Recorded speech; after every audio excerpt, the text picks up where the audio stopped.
All right, in this segment, I'm going to show you guys the HDRBaker scene right here. And what this is used for is, let's say you build a cool looking light setup here. Let me just get this rendering. Here's a nice little light setup. We got a couple three softboxes. We got a spotlight. We have a skylight. Everything's looking the way we want it. And what this HDRBaker allows us to do is take all the lights in the scene. So let me back out of here. Actually, I'll turn the camera off.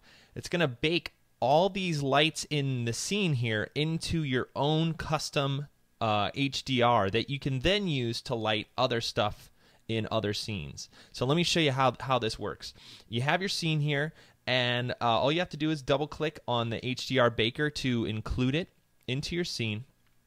And then you have to shut off anything that you don't want baked into the scene. So in this case, we don't want the text here to be baked. In your scene, it's whatever you don't want baked. Usually it's just the lights you want on. So I'm just going to shut off our textures here. And what we're left with is this sphere, which is our bake sphere, and what this is going to do is bake the scene. So I have this baker tag right here. If you open up the step-by-step instructions, you could follow along as well. But what this shows is the first thing it shows is where we're going to save it. So you want to save your file. Click on File Name. And in this case, I'm just going to go to Desktop. I'm going to call this one 3 softboxed and 1 spotlight. So really generic name here, but this way we'll just know what it is.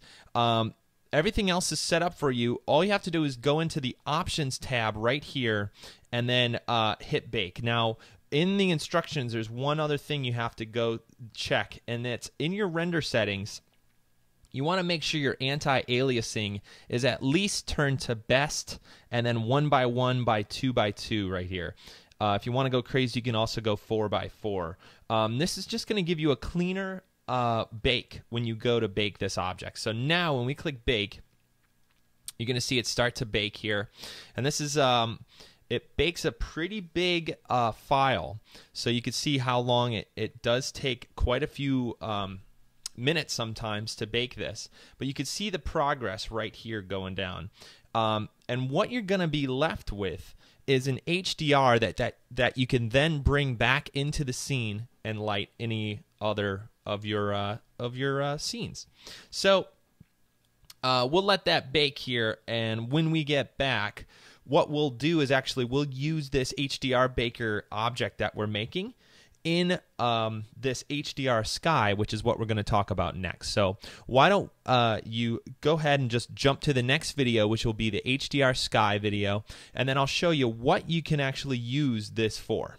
So I'll see you over there.